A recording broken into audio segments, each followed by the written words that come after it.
perawat kesehatan atau SPK Pemda tingkat 2 Indramayu pada tahun 1999.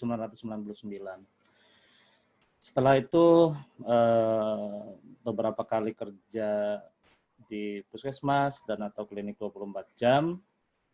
Tapi memang sebenarnya sejak sebelum tamat itu saya selalu berkeinginan memang untuk keluar negeri, jadi saya selalu mencari informasi untuk jalan itu. Dan ya singkat cerita, mungkin saya singkatkan dulu, pada tahun 2003 setelah mengikuti program yang bernama IHTP, saya menginjakkan kaki di Belanda. Demikian. Berarti motivasi dari awal memang sudah ya Mas ya? Bukan didorong-dorong sama orang lain? Bukan, memang pengen banget cari wawasan, cari pengalaman di luar, dan ya apa ya, kayaknya ya memang penasaran banget gitu loh. Ya memang sejak kecil sudah belajar otodidak bahasa Inggris, terus kemudian apa ya, ketika misalnya dalam pelajaran itu menerangkan suatu keadaan di Inggris misalnya, di London atau apa, itu sudah membawa imajinasi kita yang ya ke sana, dan ya itu apa, menjadikan satu mimpi, satu cita-cita itu Mas. Dan setelah menjadi perawat menjadi kenyataan, ada jalan Ya, sana gitu. alhamdulillah, betul. Tapi kenapa kok bisa dijelaskan? Kenapa kok pilihannya Belanda? Ya, dalam vlog-vlog saya juga saya jelaskan bahwa sebenarnya pilihan utamanya justru ke Timur Tengah awalnya, Mas. Karena apa, Ya. background saya istilahnya sebagai seorang Muslim ya, mungkin juga kebanyakan mindset kita itu kan ya karena jangan orang tua juga kan, hanya Timur Tengah aja gitu. Karena Timur Tengah itu apa? Ketika misalnya kita nanti kerja di sana, ya katakanlah yang kita tahu kan basicnya kan basic Islam lah ya. Jadi ketika misalnya untuk beribadah, nanti bisa berhaji, berumrah, apa segala macam, mudah untuk kita gitu loh. Nah, jadi awalnya ke sana, cuman ketika kemudian saya memiliki peluang perekrutan yang diadakan oleh PT Binawan, bekerja sama dengan Depkes dan International Health Training Program atau IHTP, itu kan pilihannya tadi Timur Tengah, Kuwait, Inggris, dan Belanda. Saya pilih Kuwait karena alasan tadi. Tetapi ketika misalnya dalam proses seleksi administrasi saja, karena saya hanya lulusan SPK, itu saya cuma memiliki satu opsi, yaitu ke Belanda katanya. Jadi Belanda pada saat itu satu-satunya yang menerima SPK. Selebihnya harus akper. Jadi ya mau nggak mau. Tapi artinya juga ya nggak cewek-cewek banget sih, karena memang apa namanya, saya kan juga termasuk salah satu yang pecinta bola lah. Jadi kayak zaman-zaman Frank Rijkaard, Ruud Gullit itu, jadi ada angan-angan ke sana juga gitu. Van Basten ya kan, wah why not gitu ke Belanda. Kamu Jadi Van memang Basten? awalnya belum. Belum.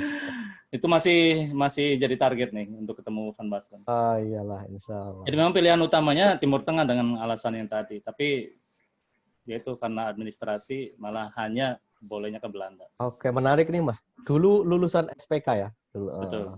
Betul. Terus sekarang gimana? Udah melanjutkan sekolah di situ atau waktu itu memang lulusan SPK bisa langsung ke sana, atau ada harus pendidikan training dulu di sana, atau bisa langsung kerja atau magang atau gimana? Bisa jelaskan? Ya, jadi program dari IHTP atau International Health Training Program dulu itu isinya adalah 27 bulan kontrak, di mana 18 bulan pertama itu merupakan program magang. Jadi kita sekolah dan kemudian bekerja. Jadi dalam 1 tahun itu kita disekolahkan kembali di sekolah tinggi di Rotterdam, namanya Albeda College di sana. Jadi semua kandidat disekolahkan 1 tahun dengan berbekal kelulusan tadi. Di tahun kedua kita bekerja sebagai perawat seperti di sini. Cuma setahun, Mas? Kontrak magangnya 1 tahun. Jadi kontrak keseluruhan 27 bulan. sekitar gitu. 2 tahun lah. Itu apa? Biaya sendiri atau separuh-separuh gimana? Enggak, semua ditanggung oleh proyek itu. Jadi kita Hmm. bisa dikatakan tanpa membayar spesial pun lah. Hmm. Gitu. Itu berarti dulu project G2G gitu. Ya, G2G, Depkes, kemudian IHTP. Jadi IHTP itu merupakan yayasan yang berada di Belanda, International Health Training Program. Nah, makanya,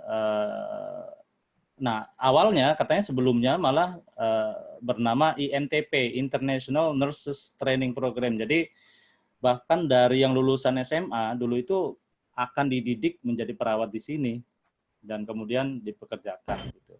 Nah, cuman katanya karena terlalu rumit, karena kan kalau dari SMA kan sama sekali belum ada basis lah. Ya. Disekolahkan di sini selama 3 tahunan gitu, kemudian menjadi perawat. Nah, seperti perawat-perawat yang pertama itu apa namanya tahun 90-an itu INTP termasuk. Nah, kemudian 1-2 tahun kalau nggak salah kemudian berubah menjadi IHTP. Jadi yang sudah basic perawat kemudian direkrut dan tadi hanya magang 1 tahun. Oke. Tadi sebelum saya buka wawancara ini saya sempat lihat YouTube-nya Mas Mantri Van Patrol. Itu program yang sekarang malah yang syaratkan udah lulus S1, habis itu masih disekolahin lagi sampai 4 tahun gitu. Ya, yang saya lihat memang program Yomema namanya. Ini juga Ya. similar sama program IHTP dulu. Dalam artian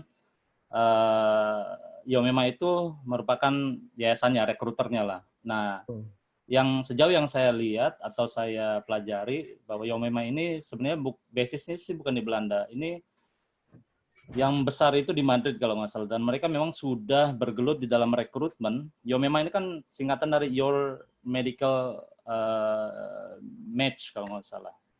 Oh gitu. Jadi memang ini perusahaan besar. Kemudian salah satu cabangnya yaitu di Belanda. Ya background-nya sih karena memang Belanda khususnya dan kemudian di Eropa ini semakin banyak memang kekurangan perawat lah, tenaga perawat. Apalagi di Belanda gitu. Jadi mereka membuat proyek kembali dan ini merupakan kerjasama resmi dengan pemerintah Indonesia. Ini persis di bulan Juni tahun 2019. Ini penandatanganannya di KBRI Belanda. Dan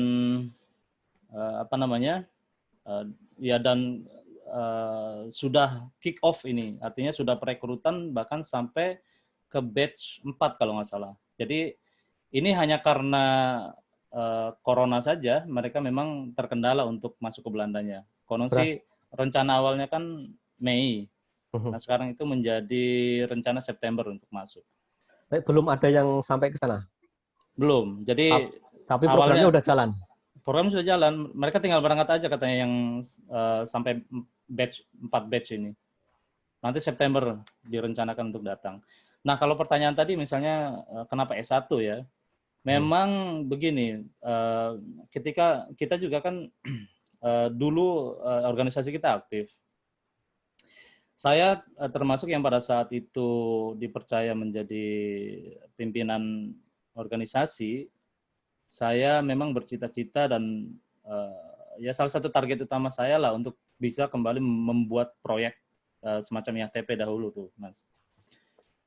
Nah, cuman pada saat itu Ibu Dubesnya Bu Retno dan beliau juga serius sekali untuk membantu kita. Bahkan kemudian kita dipertemukan, diberikan wadah lah semacam conference dengan pihak pemerintah Belanda, pihak dulu yayasan-yayasan yang pernah mendatangkan perawat dari Indonesia ke Belanda, kemudian advokat-advokat, itu beliau datangkan itu. Nah, kesimpulannya pada saat itu memang karena kan ya sejak krisis 98 terutama Eropa ini semakin lebih mengeras lah, karena kan krisis ekonomi ya salah satu sisinya mungkin bisa kita pahami juga ketika kan Eropa Barat dan Eropa Timur kan juga ketika Eropa Timur sudah menjadi masuk Uni Eropa, menjadi keluarga mereka, dan di mana secara ekonomi Eropa Timur itu masih agak tertinggal, maka ya mungkin namanya keluarga kan harus mendahulukan mereka dulu gitu loh untuk membantu mereka gitu. Jadi Eropa itu kemudian membuat kebijakan di mana ketika misalnya ada peluang lowongan lah katakan begitu, itu hal utama yang harus dilakukan oleh satu perusahaan itu yaitu merekrut orang lokal dulu. Nah, ketika misalnya sudah ditargetkan misalnya 2 minggu lah, ketika misalnya tidak ada kandidat dari lokal, maka kemudian harus mengambil dari Eropa Timur. Nah, baru ketika misalnya juga tidak ada kandidat yang qualified, baru mereka boleh mengambil dari luar Eropa.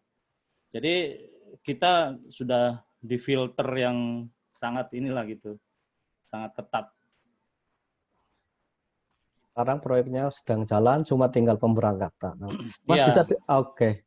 Mungkin ada banyak yang belum tahu, bisa dijelaskan syarat-syaratnya untuk ikut program itu apa aja? Ya. Nah, sebentar. Tadi belum ke poin yang S1. Kenapa S1? Nah, Iya, iya. itu berangkat dari tadi itu. Jadi ketika misalnya ada satu rekruter yang ingin merekrut perawat, kemudian di sini langsung menjadi perawat itu kayaknya hampir mustahil. Untuk katakanlah begini, untuk panggil visum kerja itu hampir mustahil karena kan tadi katan itu kebijakan-kebijakan yang ketat itu dari Eropa. Nah, mungkin Yomema ini salah satu yang jeli gitu, jeli untuk ya supaya tidak menabrak dari kebijakan itu kan. Bagaimana caranya? Memang secara umum di Eropa itu ketika kita misalnya sudah menjadi dokter pun itu kita nggak bisa langsung mempraktekkan profesi mereka di sini. Jadi mereka pun harus sekolah lagi. Jadi untuk tenaga-tenaga profesi itu tidak bisa langsung bekerja di sini. Jadi harus sekolah lagi, dokter, perawat atau apapun itu. Nah makanya Mas, istilahnya sekolah lagi atau cuma persamaan gimana? Sekolah lagi benar gitu? Benar sekolah lagi, harus sekolah lagi. Untuk yang profesi ya.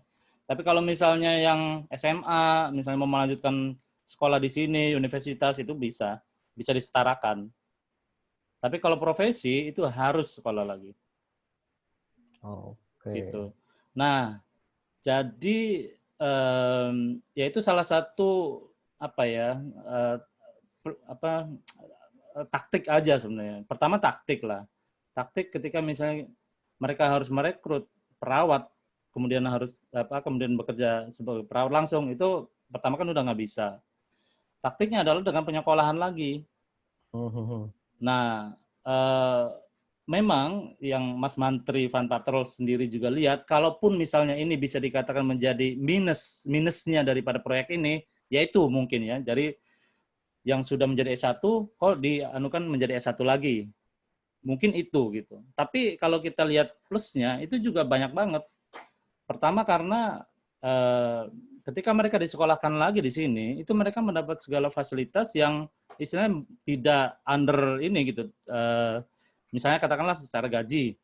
Ya. Itu kalau saya lihat kan gaji sekitar 1.800 sampai 2.000-an.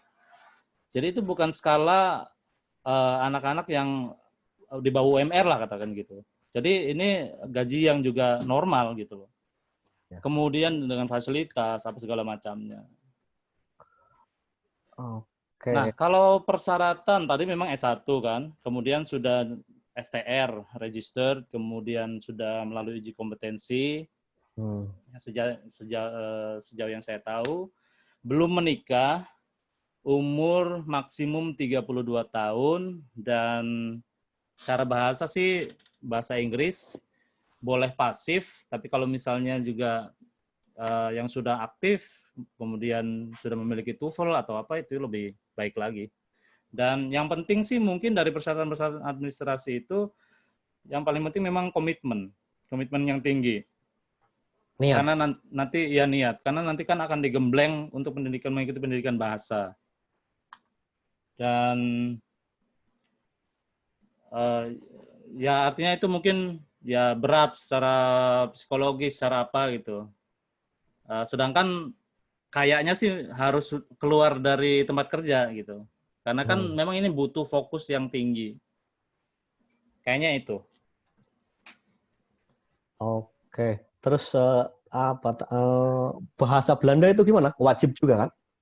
Enggak, Karena jadi bahasa Belanda nanti setelah tahapan-tahapan seleksi itu, kayak misalnya seleksi administrasi, kemudian ujian teori, psikotes, wawancara. Nah, setelah selesai seleksi-seleksi itu, nanti semua kandidat yang mengikuti seleksi, misalnya kalau kita waktu itu tuh dari misalnya seluruh Nusantara, kemudian hanya disaring menjadi 20 orang saja. Nah, itu dari 20 itu nanti akan mengikuti pendidikan bahasa gitu ya. intensif setiap hari di Erasmus Taal Centrum di belakang kedutaan Belanda di situ. Jadi itu intensif sekali setiap hari kita ada ujiannya, setiap minggu juga ada ujiannya, setiap bulannya juga. Itu Dan di Indonesia atau di Belandanya? di Indonesia. Di Indonesia kan sebelum berangkat. Oke, ya terus. Betul, betul.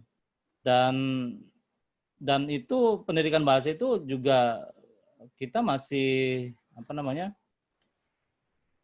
Masih belum pasti. Jadi artinya kita harus memiliki nilai yang bagus lah katakan begitu. Kalau misalnya tidak qualified ya bisa tidak berangkat. Terus ini yang batch yang terakhir ini juga free semuanya, nggak bayar, Mas? Ini juga free. Persis seperti memang apa IHTP dulu. Dan ini makanya kenapa saya dukung karena ya inilah yang kita mau gitu loh. Jadi pertama bahwa tidak dibebankan kepada kandidat ya kan. Kan sebenarnya sebelum-sebelumnya juga ada beberapa program yang private gitu. Entahlah siapa gitu ya. Kemudian ada rekrutmen perawat-perawat Indonesia yang ke sini. Nah, itu katanya sih ada yang sampai diminta 60 juta lah atau apa gitu. Iya, iya itu ada. Nah, itu yang kita dari awal nggak mau gitu. Makanya yang ini saya support banget karena insya Allah jalannya benar gitu kan. Tapi kok di medsos jarang ya, saya jarang lihat informasi ini. Ini informasinya yang resmi dari mana, link di mana gitu, bisa kasih tahu. Ya, ini awalnya beredar sih dari Kemenkes. Kemudian dari surat-surat kabar juga. Ditambah, enggak, awalnya gini. Awalnya berita, enggak, sorry. Awalnya yang perjanjian, kita pertemuan, ada beberapa kali undangan organisasi perawat di Belanda ini. Untuk yang terakhir lah pokoknya itu yang perjanjian antara Jomema sama Kemenkes. Itu pada saat penandatanganan perjanjian proyek ini. Saya sendiri memang tidak mewakili, tapi diwakili oleh Pak Syafi'i Kamil namanya. Itu beliau adalah Ketua PPNI Belanda pertama. Itu beliau yang menghadiri. Dan ya memang kita juga sebenarnya hampir tidak nyangka kalau ini pergerakannya cepat banget gitu. Karena memang belum 1 tahun ini mereka sudah sebenarnya sudah siap memberangkatkan. Jadi pergerakannya cepat. Nah, kenapa ini semacam tidak diekspos ya? Nah, saya juga nggak tahu. Makanya saya berinisiatif untuk membuat vlog itu, Mas. Karena ya ini supaya banyak perawat yang tahu gitu. Misalnya ini kan udah jalan, terus perawat-perawat yang baru tahu sekarang setelah lihat ini gimana? Masih ada chance nggak? Ada kesempatan nggak? Banyak. Makanya terus, ini kan kalau nggak salah sudah ke batch 7 nih. Jadi udah grup ke-7. Nah, yang grup ke-7 ini katanya sih dari sekian yang dibutuhkan kan baru cuma 4 yang masuk gitu. Jadi masih banyak chance-nya. Dan dari pihak Yomima sendiri mengatakan kalau mereka ditarget oleh Belanda itu 1.000 perawat per tahun. Oh iya. Jadi ini kayaknya bakal semacam kerjasama sama Jepang itu. Jadi bakal berkontinu. Ya. Berkelanjutan. Penting Mas ini nanti kalau habis ini kalau ada link yang bisa disebar gimana caranya untuk apa menghubungi mereka atau melamar ke sana itu biar bisa. Jadi ntar mohon dicarikan ya Mas ya. Monggo. Terus tadi kan di training dulu setelah di sana tidak harus statusnya bukan langsung kerja, masih di training. Itu udah dapat apa gaji kayak itu atau gimana? Kalau mungkin saya ceritakan tentang proyek saya dulu sama mungkin yang oke. Yomema ini supaya perbandingan ya. Kalau kalau kita memang waktu itu kan kontrak cuma 27 bulan. Hmm. Jadi tahun pertama itu magang, kita sekolah sambil kerja. Nah, kalau kita memang waktu itu gajinya sebagai gaji student lah katakan gitu. Ya. Nah, baru tahun kedua setelah lulus dari sekolah itu baru kita eh, bisa bekerja sebagai perawat full seperti juga orang-orang Belanda sama gitu.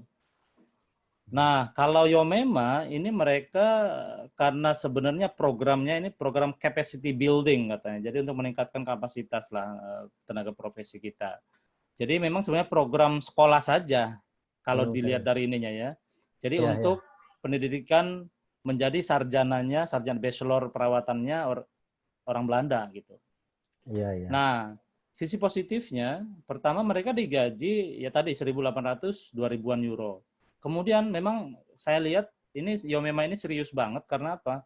Karena mereka ini sedang membangun segala fasilitasnya itu dibangun semua oleh mereka sendiri. Ada di kota Waalwijk namanya. Mhm.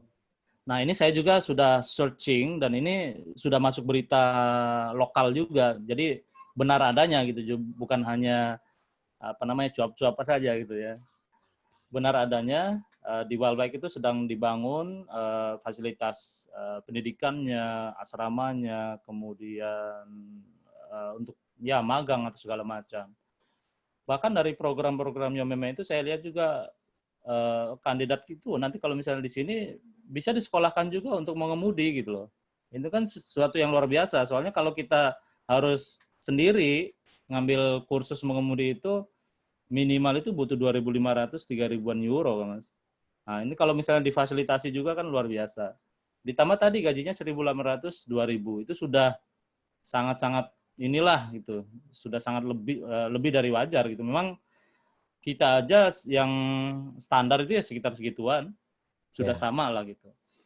Nah, memang mereka itu kan dididik untuk menjadi bachelor selama sekitar 3-4 tahunan, kemudian menjadi bachelor Belanda. Keuntungannya dari program Yomema ini mereka tidak membatasi. Jadi misalnya ketika mereka sudah bachelor misalnya harus pulang. Itu enggak. Yomema malah juga memberikan dua opsi, memberikan jalan. Kalau misalnya mau melanjutkan studi ke S2, ya monggo. Nah, kalau misalnya mau bekerja ngelamar di instansi di sini, juga dipersilakan. Nah, nanti ketika misalnya mereka melamar, nanti mereka dapat visa kerja. Kalau misalnya 1 tahun pertama itu diperpanjang, ya mereka kemudian bisa menjadi tenaga ekspat, permanen residen gitu. Ah, ya. Nah, ini yang saya lihat positif-positifnya banyak. Oke, oke. Ini Mas Zainal punya waktu banyak kan, jadi nggak tergesa-gesa. Kalau tadi saya frame-nya 1 jam, kita santai aja gitu ya? Insya Atau Allah masih bisa oh 1 jam jadi ke depan. nggak usah, nggak saya sesuai dengan Ini video saya mati nggak Mas? iya ya gimana? Mati ya. Coba di Saya coba riset ya. Ini kameranya aja. oke. Karena dari ekstern ini. Boleh lanjut ngobrolnya Mas. Oke.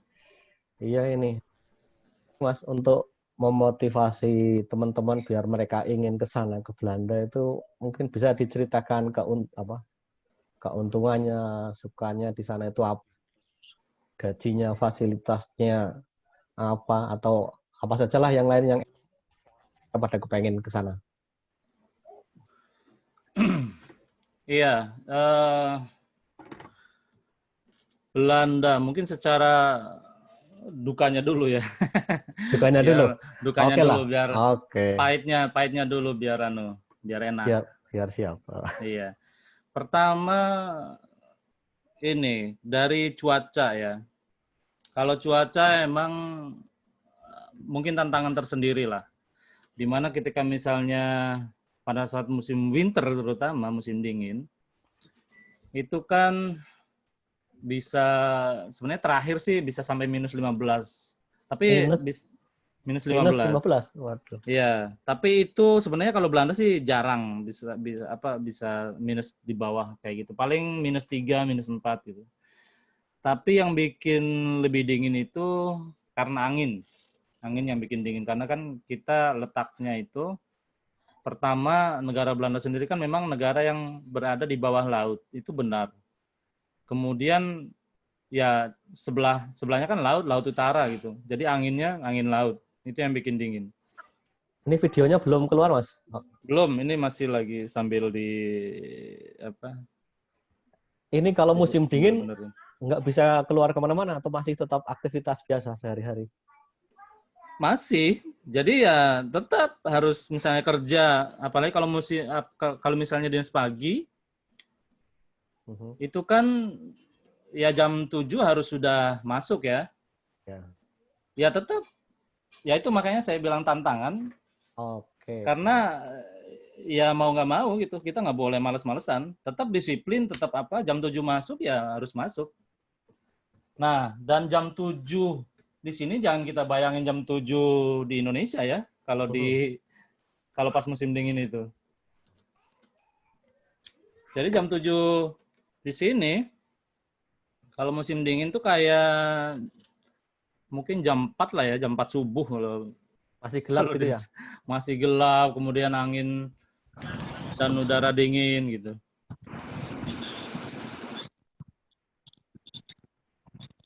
Ntar dulu, ini kayak ada yang masuk.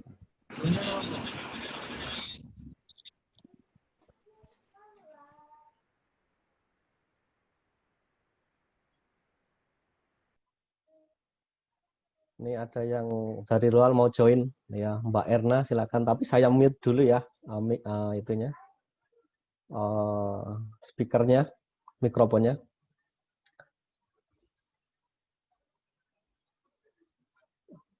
Mas Zainal di unmute Mas, itu bisa.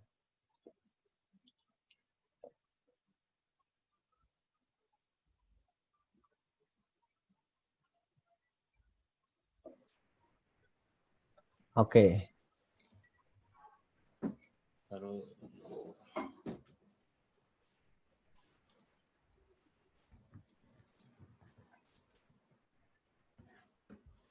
Jadi tantangan pertama adalah cuaca. Kemudian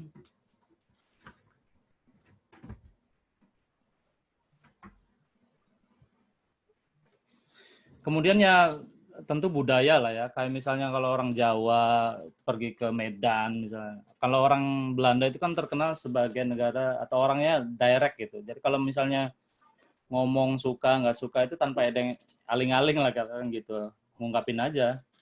Nah, itu mungkin bagi sebagian besar orang Indonesia seperti Jawa lah katakan seperti saya juga itu agak-agak ya butuh adaptasi yang sangat inilah effortnya tuh.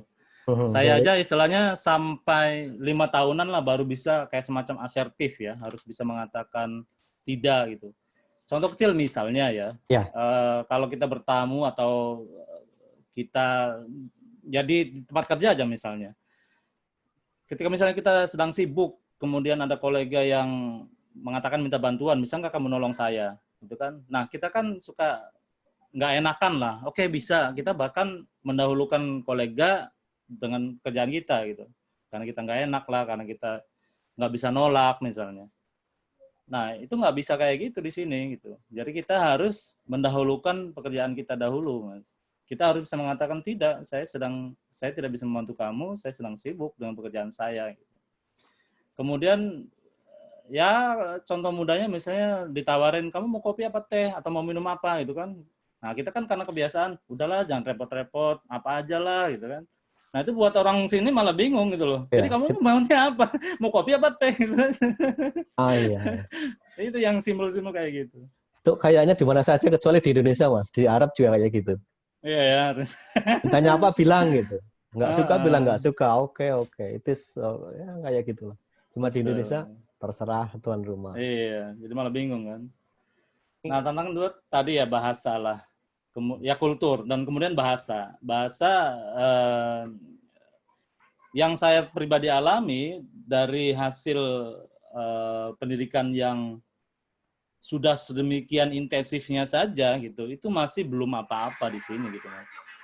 Jadi ya masih tetap harus belajar lagi, tingkatin bahasa dan segala macam. Itu mungkin yang nggak enaknya. Kalau hal-hal lain misalnya Belanda ini merupakan salah satu untuk di Eropa ya, salah satu komunitas Indonesia yang terbanyak di sini di Belanda. Jadi kalau kita misalnya suka makanan Indonesia, nggak makan nasi, itu semuanya di sini komplit lah, dikatakan komplit semua. Karena bahkan negara-negara luar Belanda itu kalau misalnya butuh kebutuhan makanan Asia itu semua belanjanya di sini. Kemudian warung-warung restoran Indonesia itu konon di seluruh dunia di luar Indonesia itu kan sekitar 700-an yang autentik ya. Nah dari 700 ini 400-nya tuh ada di Belanda. Jadi di Amsterdam aja sudah puluhan. Jadi kita nggak susah di situ. Bahkan orang-orang Belanda itu, dan mereka ini restoran, warung itu, pangsa pasarnya bukan untuk orang Indonesia. Karena kalau orang Indonesia mah ya paling sekali 2 kali jajan gitu. Karena kan kita masak sendiri. Berarti Nah, kita bisa bisnis dong di situ juga. Bisa. Silakan duit Abu Dhabi daripada nganggur di kiri. Maksudnya kita yang udah bekerja di situ sebagai perawat, nyambi kayak gitu boleh kan? Boleh, di sini bebas. Makanya ada banyak teman-teman dari kita yang sudah bisnis ke sana. Ya. Kemudian keenakan lain, ya negara Belanda ini adalah negara yang terbuka. Dalam artian, ya kita ini bebas berekspresi lah Mas. Kita tidak dikekang gitu. Kita mau kayak gimana, terserah kamu gitu. Jadi batasan baik buruk itu ya bisa dikatakan memang tipis lah. Tergantung kitanya gitu. Tapi kita bisa berekspresi, bisa bebas dalam artian tadi mau melanjutkan sekolah, mau melanjutkan usaha, whatever, kamu boleh. Kamu tidak dikekang karena misalnya kamu pendatang, kita tidak dinomor duakan, kita equal dengan penduduk sini. Oh ya Mas, bisa dapat itu kayak permanen residen atau citizenship gitu? Bisa nggak? Dari warga Indonesia jadi warga Belanda atau apa namanya itu di situ? Sangat bisa. Nah itu setelah 5 tahun berturut-turut tinggal di sini, kita bisa mengajukan 2 hal itu, atau permanen residen atau pindah warga negara. Dan yaitu tadi yang paling utama itu kita tidak pernah dianaktirikan dalam artian karena kita pendatang, kita bagaimanalah kita dinomor duakan gitu, enggak. Kita mendapatkan hak dan kewajiban yang sama dengan orang sini. Itu enaknya. Oke. Sama mungkin secara geografi ya, kalau misalnya kita di Belanda, ini kan Eropa ini kan Uni Eropa ya, jadi satu kesatuan gitu. Jadi kalau kita sudah di Belanda, kita punya visa atau apalagi kalau residen, kita udah bisa jalan kemana-mana, Perancis, Swedia, ke Norwegia, whatever, sekitar 30-an negara itu. Oh enak ini, enak. Enaknya itu. Kalau gaji Mas ini yang paling sering ditanyakan? Gaji, ya. Saran itulah apa? Ya. Asalnya gimana? Memang kalau gaji itu kan kita ini per jam ya biasanya. Sekarang itu ya UMR itu sekitar 1.200. Kalau Swiss memang sebenarnya lebih tinggi. Kalau Swiss itu hampir 2 kali lipatnya, tapi di sana juga kebutuhan dan biaya hidup juga lebih. Swiss itu 2.200. Eropa itu Belanda salah satu yang tertinggi, 1.200. Spanyol itu sekitar 700-an lah. Itu gambaran. Ini 1.200 apa? UMR, euro. Kita bicara euro semua. Euro, ya. Oke. Kita bicara euro. Jadi memang ketika kontrak kerja pun kita kontraknya itu per jam. Jadi ya tergantung kitanya mau kontrak berapa lama. Ada yang dari minimum 8 jam sampai full time. Full time itu 36 jam. Nah, ya rata-rata sih memang kalau untuk ini 1.800 2.000-an itu. Nah, kalau yang ZZP atau yang self employ itu bisa lebih tinggi karena dia biasanya harus membayar pajak dan tanggungan-tanggungan yang lainnya sendiri. Tapi kalau yang kita bekerja di instansi itu sudah termasuk biasanya. Oh, oke. Nah, mungkin saya kasih yang nggak enaknya juga satu hal lagi, yaitu apa ya? Sebenarnya kalau gaji sih kita bisa juga gaji 2 kali lipat dari itu ya, 3 kali lipat itu tergantung kitanya. Apalagi kalau kita misalnya kerja sebagai private ngurusin orang sakit di rumah misalnya sampai 24 jam itu waduh gajinya bisa berlipat-lipat lah. Ini Cuman tadi ya, masalahnya di sini tuh memang urusan pajak. Jadi kita semakin tinggi kerja, semakin tinggi penghasilan, maka semakin tinggi juga pajak. Pajak itu bisa sampai 55%. 55%. Oh, Bisa oke. seperti itu. Ya. Ini kalau tadi bilang gaji 1.200 euro itu berarti standar minimal itu segini ya? Itu ya minimum UMR-nya. Oh, Jadi untuk full time misalnya kerja di McD atau apa itu ya segitu 1.200. oh, oke. Terus tiap tahun naik kan gitu? Atau gimana? Ya tiap tahun naik, tapi kalau di Belanda itu bisa dikatakan nggak tinggi-tinggi amat sih.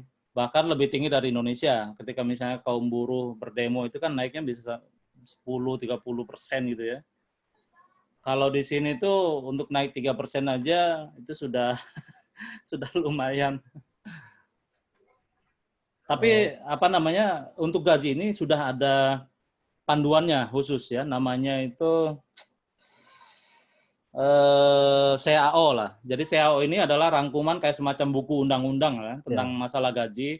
Ini kesepakatan antara pekerja, kemudian pihak perusahaan, sama pemerintah. Ya. Jadi, perawat itu walaupun memang status resminya tidak seperti pegawai negeri, tapi memang ya kita ini kayak sebagai pegawai negeri. Kita kerja misalnya bisa ya kayak pegawai negeri lah sampai pensiun gitu kan di satu Ya. tempat. Terus kita kerja ini gajinya tadi sesuai panduan dari CAO itu. Hmm. Mau kita kerja di rumah sakit kerajaan kayak Mas Mantri ini pernah di 1 tahun pertama itu kerja di rumah sakit kerajaan di Den Haag. Atau mau kerja di puskesmas pembantu istilahnya di pelosok sekalipun, Hmm. selama fungsi dan tugas kita sama, maka gaji kita pun sama sesuai dengan CAO tadi. Oke. Fasilitas yang lain yang didapat kalau kerja di sana apa aja? Mungkin apa? Asuransi, rumah, tiket atau apa kayak gitu? Enggak, itu semua sendiri. Kecuali kalau selama kita mengikuti proyek ya. Kan karena ini kan sudah di luar daripada proyek. Kalau di dalam proyek sih semua itu ditanggung. Kayak tiket pulang pergi, kemudian ada asrama, itu ada. Tapi karena kita sekarang ini sudah berbicara di luar proyek, Udah semua kerja sendiri. gitu, udah sendiri. Sudah, ya, hidupan semua ditanggung sendiri. Oke. Cuti tahunan itu annual leave per tahun berapa? Per Ada juga. tahun itu sekitar 6-7 minggu. Itu dapat libur. Ini tiap tahun pulang, Mas? Enggak, karena sudah ada anak-anak wajib sekolah, kita 2 tahunan sekali kita pulang ke Indonesia. Oh ya, Mas kan udah 17 tahun. Ini udah jadi orang Belanda atau gimana? Atau masih WNI Saya statusnya? masih berkewarganegaraan Indramayu. Nah, kenapa? Kan Masih. mungkin ada perbedaan kalau udah jadi apa warga negara di sana gitu. Fasilitasnya, apa tunjangan semua gitu. Atau Enggak. gimana nggak minat atau kenapa kok nggak jadi gitu? Hmm. Memang nggak kayak di Saudi ya, nggak kayak di Abu Dhabi. Yang saya dengar nih Abu Dhabi ini kayak dari saudara saya, ketika misalnya kita punya warga negara Saudi misalnya atau Abu Dhabi, itu bakal dapat tunjangan-tunjangan yang banyak lah. Ada teman Ya, saya juga yang di Kuwait itu, katanya juga begitu. Kalau misalnya punya nasionalis atau punya kewarganegaraan ya, setempat, itu bakal mendapat tunjangan dan fasilitas yang wah gitulah ya. ya. Sebagaimana orang sana. Nah, kalau di sini enggak, sama sekali tidak. Jadi hak dan kewajiban kita sama mereka. Bahkan orang Belanda pun enggak dapat sesuatu yang wow, misalnya untuk rumah atau apa semuanya ya Hasil kerja standar sendiri. gitu. Hasil kerja Hmm. sendiri. Cuman yang membedakan mungkin kalau misalnya kita punya paspor Belanda, kemana-mana itu hampir seluruh dunia ya kita bisa masuk ya tanpa visa misalnya. Jadi kesaktian paspornya aja. Kayak misalnya contoh lain karena saya hanya punya KTP permanen resident, untuk masuk Inggris saja kita masih perlu apply visa gitu. Itu mungkin nggak enaknya. Sedangkan yang lain semua sama. Kita di mata hukum, di mata ini semua sama. Oke, kalau biaya hidup gimana Mas? Kita bandingkan dengan gaji yang Ya, kita dapat itu bisa diceritakan, silakan. nah biaya hidup kalau misalnya kalau kita bicara program Yomema itu dengan gaji 1.800 2.000 karena fasilitas asrama dan segala macamnya dan mereka juga masih hidup sendiri ya, itu sudah sangat lebih lah. Sangat lebih. Untuk orang yang bekerja sendiri, tinggal sendiri gitu. Apalagi di asrama itu masih sangat lebih. Nah, kecuali beda kalau misalnya kita sudah berkeluarga. Nah, yang paling besar biayanya adalah untuk perumahan. Jadi untuk mendapatkan kontrakan rumah aja itu memang susah dan mahal. Kalau misalnya kita bandingkan untuk ini aja lah, kontrakan mahasiswa, Ya. itu ya 3 kali 2 meteran itu, ya atau umumnya itu sekitar 450-an euro. Itu. Dan kemudian contoh lain sih kayaknya makan, tapi makan itu juga tergantung kitanya lah, apa style hidup lah ya. Kalau misalnya memang kita sukanya makan di restoran atau apa ya tentu bakal lebih mahal gitu. Tapi memang biaya hidup yang paling utama, yang berat katakanlah, yang paling mahal itu ya tempat tinggal. Oke. Tadi itu kalau apa bilangnya sendiri. Kalau berkeluarga gimana? Udah bawa keluarga di sana seperti Mas Zainal. Anak-anak perlu sekolah juga itu gimana? Gratis atau ada tunjangan khusus juga atau gimana? Ya, anak-anak itu gratis sampai SMA sekolah di sini. Mantap. Kemudian tunjangan ada, tunjangan keluarga, tunjangan anak-anak ada. Dan secara ini sih kalau misalnya cuman pendapatan dari satu itu bisa dikatakan kurang lah atau pas-pasan gitu. Jadi idealnya 2. Kalau untuk berkeluarga ya, karena tadi rumah itu sudah makan biaya yang sudah lumayan gitu. Rata-rata apalagi saya tinggal di daerah Amstelveen Amsterdam ini, kalau untuk sektor swasta itu rumah sekitar 1.000-an itu, 1.000 euroan Mas. Itu apa? Apartemen berapa ruang Apartemen atau apa? apartemen Berapa ruangan? Ruang ya tidur? apartemen 2 kamar, 1 kamar tamu, segituan lah. Iya, ya. Jadi Terus bahkan sekarang ini karena Brexit itu kemarin agak lucu, 1 kamar apartemen itu disewakan kalau nggak salah cuma 3 kali 3 meter deh. Itu berapa ya? Juga hampir 1.000 kalau nggak salah tuh. tambah mahal gitu ya? Terus iya tambah mahal banget. Udah kayak London lah pokoknya. Iya. Mas tadi kan ada sedikit udah disinggung tentang itu benturan budaya atau tentang tantangan itu. Kalau misalnya ada yang tanya nih, Muslim di sana gitu nggak masalah pakai jilbab atau pakai apa kayak gitu. Ada benturan yang ya apa ya, kita pengen tahu apa yang bisa kita kerjakan di sana, apa yang boleh atau apa yang nggak boleh dikerjakan di sana gitu. Ya. Nah, memang ini poin yang menarik, Mas. Karena apa? Karena yang tadi saya bilang, kenapa saya dulu itu memilih Timur Tengah ya. Karena dari background agama tentu. Nah, kita ngelihatnya kan, ya kita jujur saja kan, sebagai Muslim itu bayangan kita kan, terutama mungkin ya sebagai orang kampung kayak saya itu, Melihat Belanda kan kasarnya ya negara kafir lah kan. Nggak tahu gimana mau sholatnya, mau apanya gitu. Itu yang mungkin dikhawatirkan juga dari orang tua ketika misalnya kita mau ke negara Eropa. Nah, ini justru di luar perkiraan. Makanya wawancara Mas Mantri sama Pak Heri, yang pengusaha restoran juga, itu beliau bilang tuh juga, kan saya singgung juga.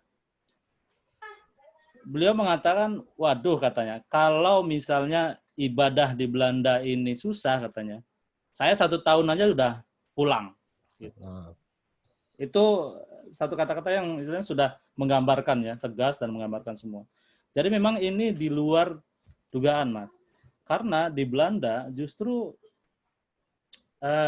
bukan hanya muslimnya yang banyak, tapi juga nilai-nilai Islami dalam kehidupannya juga justru terasa banget, Mas. Terasa di sana gitu ya. Terasa, iya. Jadi bagaimana orang berkontak sosial, apa segala macam itu ya sangat terasa dari kebersihan, disiplin. Orang-orang berjilbab itu banyak banget karena di sini itu dan sekarang sudah menjadi apa ya, satu kebiasaan mungkin ya di negara-negara Eropa itu komunitas Turki, Maroko, kemudian ya kalau Belanda sih komunitas Indonesia juga banyak banget ya kan. Itu 1%-nya lebih lah penduduk Muslim di sini di Belanda. Dan masjid itu banyak banget. Di Amsterdam itu ada masjid besar persis kayak Hagia Sophia lah, tapi nggak sebesar itu, tapi masih ada replikanya. Itu puluhan masjid, kita udah nggak ngitung lagi. Komunitas Muslim aja punya 2 masjid. Di Den Haag juga ada.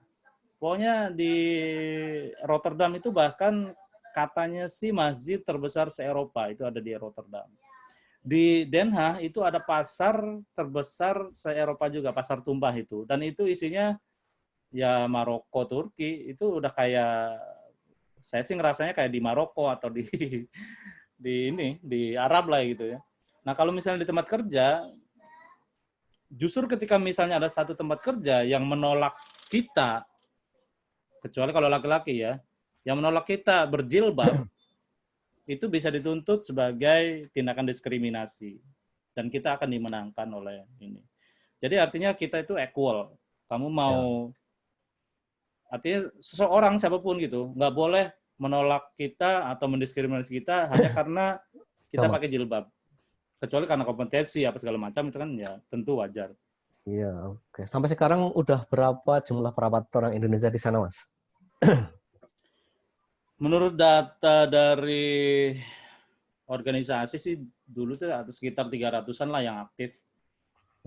Berarti banyak juga ya? Banyak karena proyek IHTP sendiri itu kan sebenarnya dari tahun 90-an itu mulai, yang INTP itu, Mas. Kemudian sampai berakhir tahun 2003. Itu kan bisa dibayangkan dulu rekrutmennya sekitar setengah tahunan lah, ngirimin sekian puluh ya kan, perawat, sampai saya ini angkatan terakhir tahun 2003. Jadi bisa dibayangkan. Memang sebagian banyak sudah yang pulang, karena dalam kontraknya kan dulu memang harus pulang. Nah, sebagian yang lain bertahan di sini.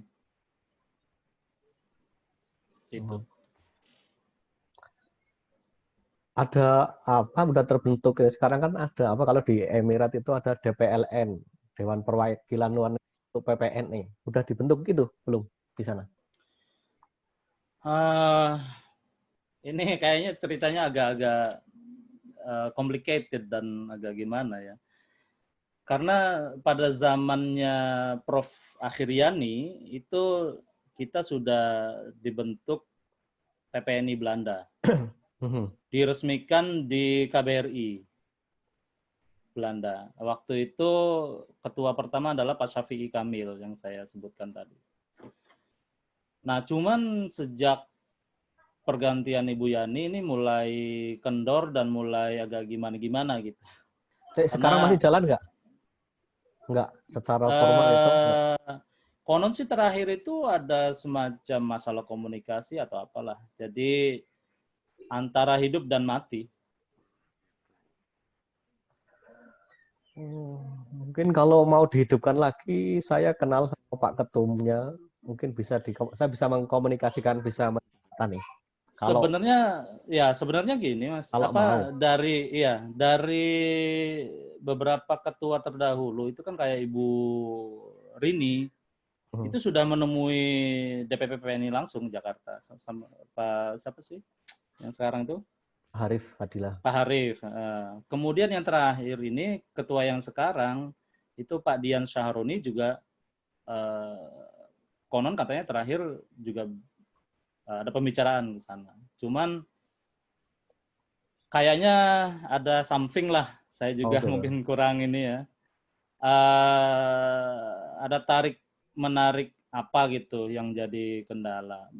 Jadi sebenarnya gini, kalau yang saya lihat secara umum, kalau perawat Indonesia yang di sini itu kasarnya tidak butuh organisasi karena kita sebagai pendatang pun sudah dilindungi, sudah mendapatkan apalah semua di sini. Kalau misalnya ada apa-apa, kita sudah bisa langsung ya whatever di sini. Misalnya, contoh fakta yang Mas Mantri alami itu ketika di tahun pertama itu kan ada pemecatan sepihak.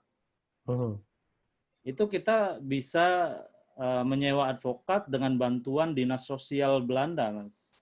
Coba bayangin waktu itu misalnya bayar advokat di sini kan mungkin minimum bayarnya 100 euro per jam gitu kan. Bisa dibayangkan lah gimana kita orang di tahun pertama cuman gaji mahasiswa misalnya harus membayar advokat gitu kan. Nah, itu semua artinya difasilitasi oleh pemerintah gitu.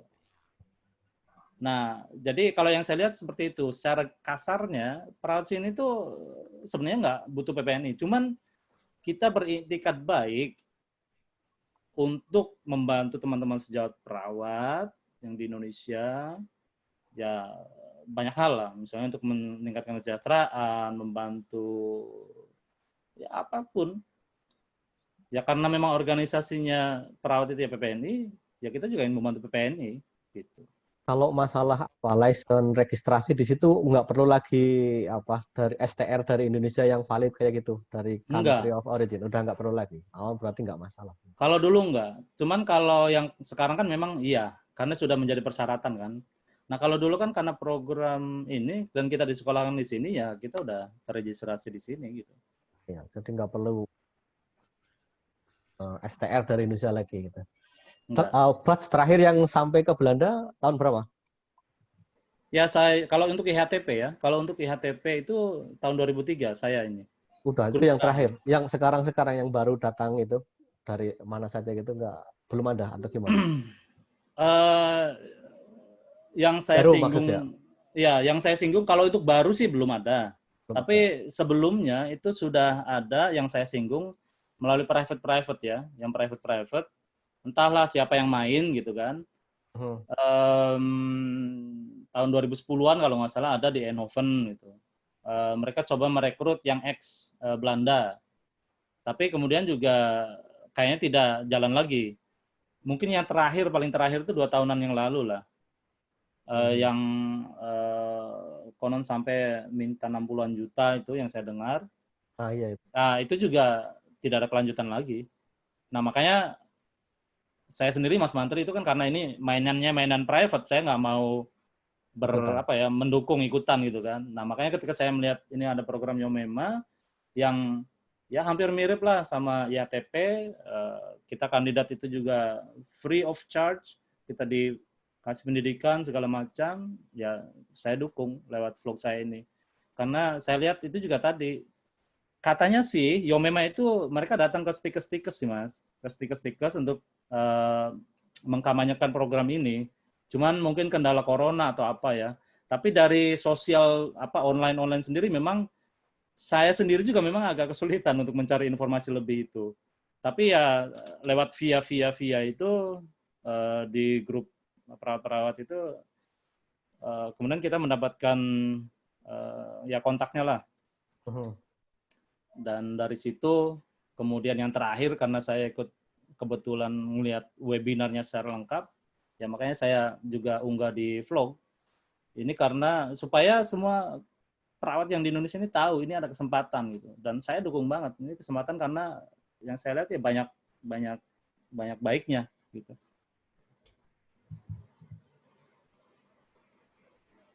Karena dari informasi saja kan sebenarnya sudah sangat mahal, Mas. Jadi karena yang saya interview beberapa teman itu, misalnya saya sendiri itu dapat informasi dulu dari sebuah iklan koran dan itu pun dari paman kasih ke kakak, itu kakak ke saya gitu.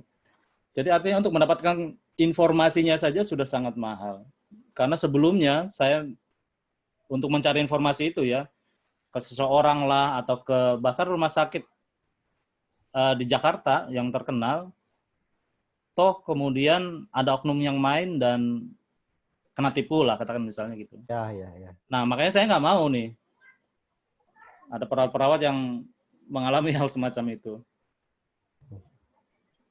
Ini ada Mbak Erna, kalau mau tanya langsung silakan. Mbak Erna Nur Ali ya, silakan. Atau Mas Beni. Kalau mau. Selamat malam. Selamat siang ya. Selamat siang ya. Di Abu Dhabi. Maaf, ini kalau saya pakai video, mungkin internetnya suaranya nggak terdengar. Oke. Salam ke saya Beni Setio. Kalau Mas Imam sudah kenal saya sejak kuliah dulu di Akbar Depkes Jogja. Kebetulan saya juga perawat yang pernah bekerja di luar negeri di Kuwait dari tahun 2000 sampai 2016 sudah resign. Sekarang tinggal di Manado. Mungkin teman-teman yang lain saya juga belum kenal dengan teman-teman di sini. Namun saya kebetulan lagi pas ini aja tadi buka Facebook, Mas Imamnya lagi live, jadi saya langsung join aja. Untuk topiknya saya belum ini ya Mas Imam, belum tahu apa tadi yang dibicarakan. Jadi kalau ini ke apa menjajaki kemungkinan ada peluang kerja Anda enggak? Nah, itu. Mas Beni kayaknya tertarik atau gimana?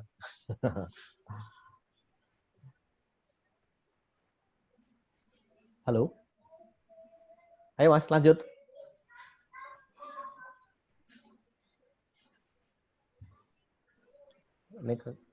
Mungkin saya kasih reaksi Mbak Erna nih, ya, Pak, ya. sambil nunggu Mas Beni. Itu yang beliau nulis pengen dong kerja di sana di mana nih, di Belanda kali ya. Nah itu ya Mas Mantri, ada di vlog Mas Mantri itu yang peluang emas perawat Indonesia, itu bisa dilihat di situ.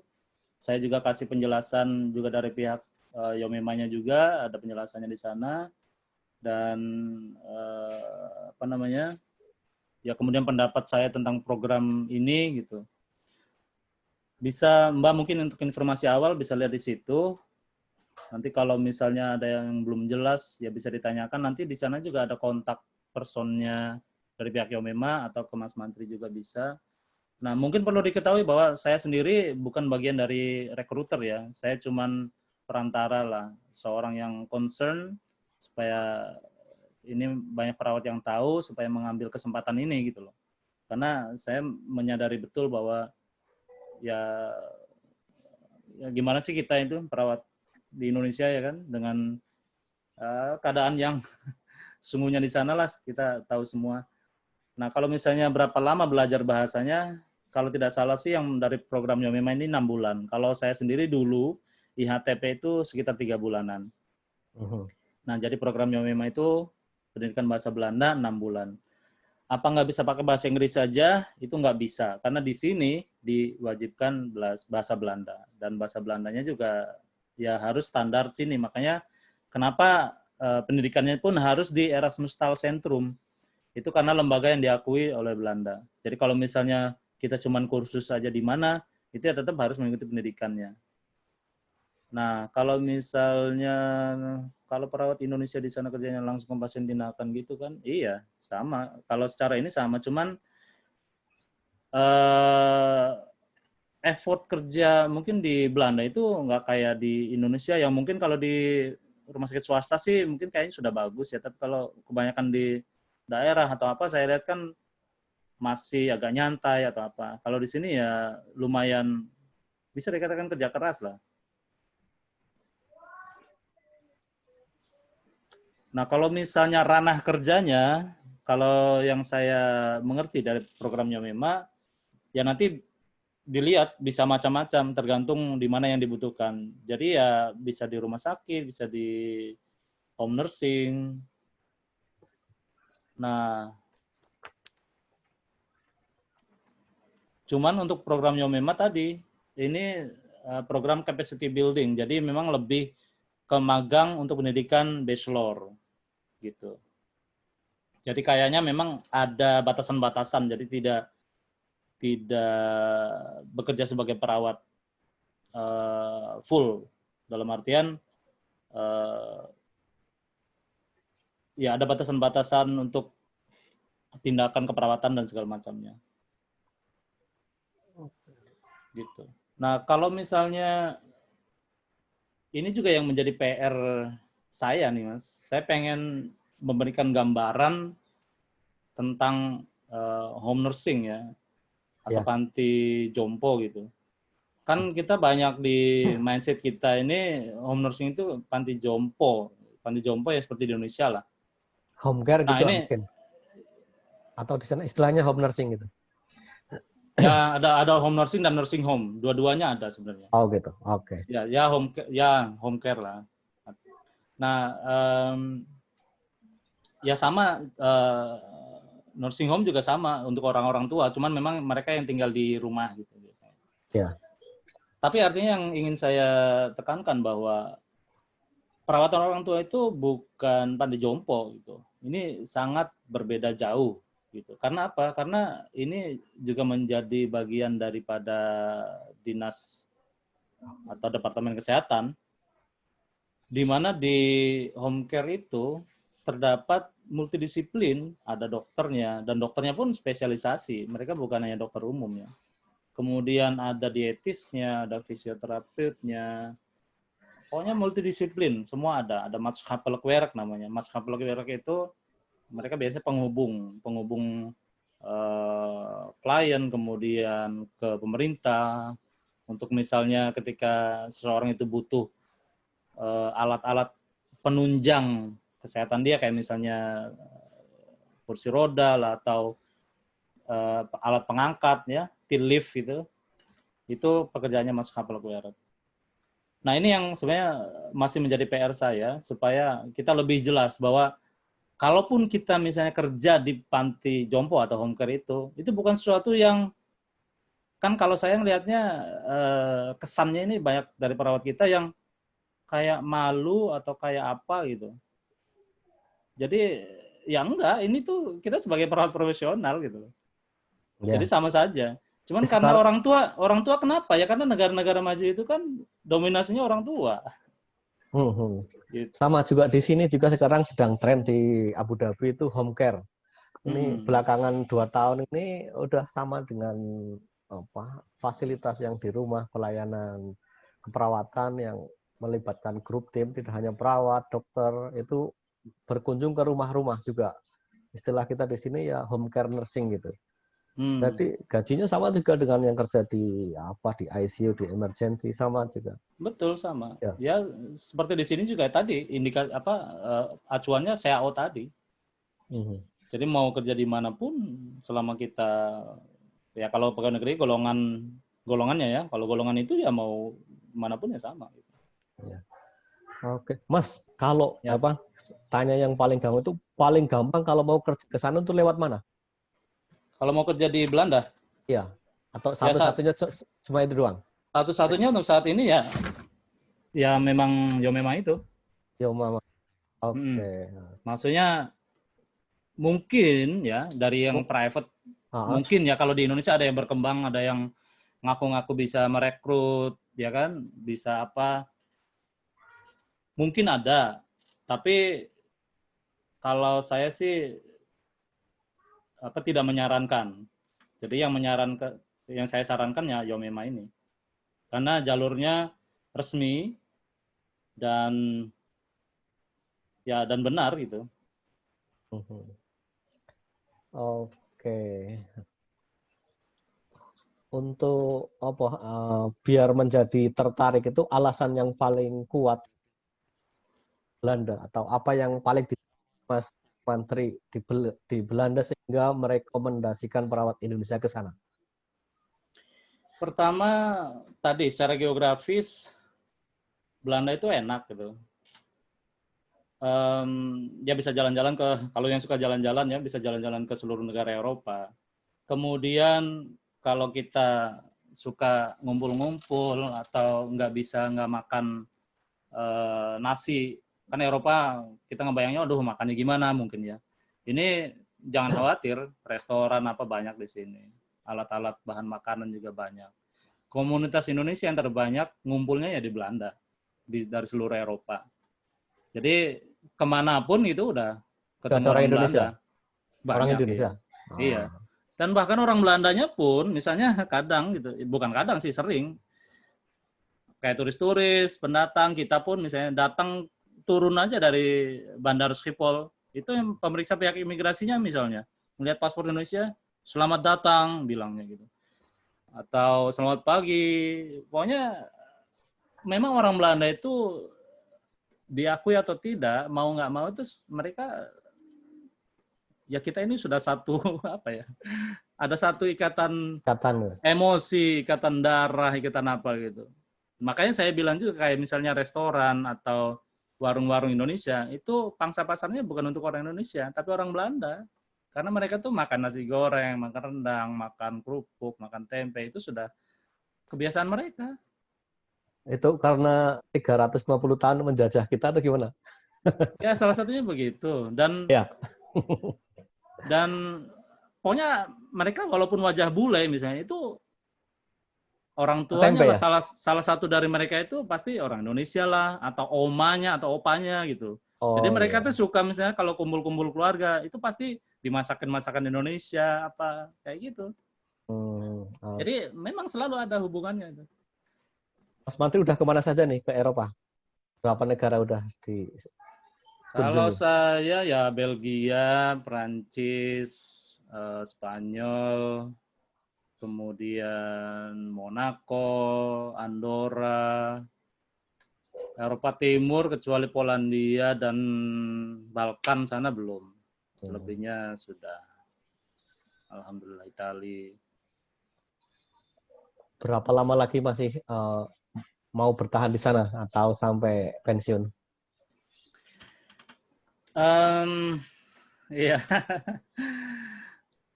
Kayaknya melihat perkembangan anak-anak juga sih, Mas. Mereka ini agak ada talenta di sepak bola. Karena kita juga tinggalnya kan di Amsterdam, ya lumayan dekat dengan klub Ajax Amsterdam. Iya. Kita pengen mensupport anak-anak ini untuk coba masuk ke sana. Jadi ya insya Allah kita lihat ke sana. Kalau Ajax Academy itu ya? Iya, Ajax Academy-nya. Ya kayaknya sih mungkin secara kasarnya kita ya sampai pensiun lah di sini. Salah lah, barakah. Insya Allah. Oke, masih kuat nih? Atau ya gimana? Masih ini jenengannya? Saya masih setengah jam lagi lah bisa. Oke, ya sampai habis lah ya. Ngobrol santai terus. Oke, saya tadi mana lagi ya? Itu yang tadi tertarik pajak sampai 55% itu berarti kan penghasilan kita tinggal setengahnya, Mas. Betul. Ya itu makanya semakin kita gajinya tinggi, semakin karena ini kan kayak prinsip tambal sulam ya. Jadi sebenarnya Belanda ini sosial. Ini untuk menunjang orang-orang yang tadi bergaji UMR, kemudian juga fasilitas. Di sini kan fasilitas bahkan sampai pelosok-pelosok itu kan jalanan beraspal gitu misalnya. Atau jalan sebelum ada lubangnya ya sudah dianu lagi gitu. Sudah dibikin baru lagi gitu. Jadi memang fasilitas publik itu sangat dianu sekali. Itu sangat dianu sekali. Kemudian ya tadi tunjangan-tunjangan bagi yang kurang atau apa itu dari pajak itu. Oke. Ada pesan-pesan nanti untuk orang-orang perawat-perawat teman kita yang di Indonesia yang mau ke sana, mungkin harus yang bisa disampaikan sehingga tidak salah jalan menempuh jalan ke Belanda. Ya, kalau untuk khusus ke Belanda, ya pesan saya sih, saya tidak sedang mempromosikan ya, tapi ini fakta saja gitu, fakta bahwa saat ini tuh satu-satunya jalan yang ada ke Belanda yaitu program Kementerian Kesehatan dan Yomema. Jadi saya sangat benar-benar mensupport sekali dan berharap teman-teman perawat Indonesia untuk mengambil kesempatan ini.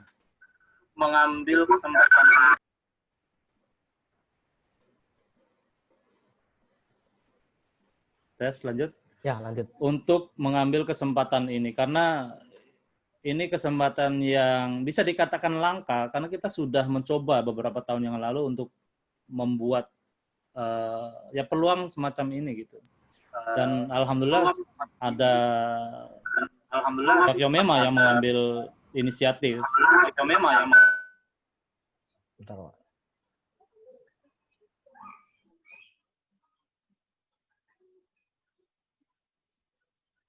Bisa di-unmute, Pak. Tes, oke? Ya, oke. Nah, jadi saya benar-benar berharap sekali bahwa perawat Indonesia untuk mengambil kesempatan ini. Insya Allah ini jalannya baik dan jalannya benar gitu. Nah,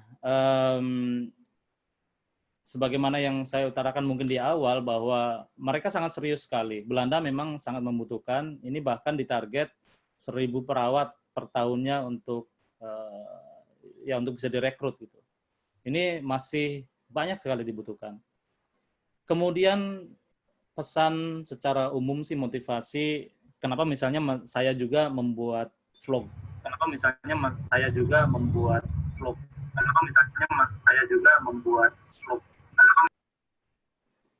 Membuat vlog Mantrivan Patrol. Ini karena saya ingin memberikan motivasi, inspirasi, dan informasi ya ke teman-teman perawat itu.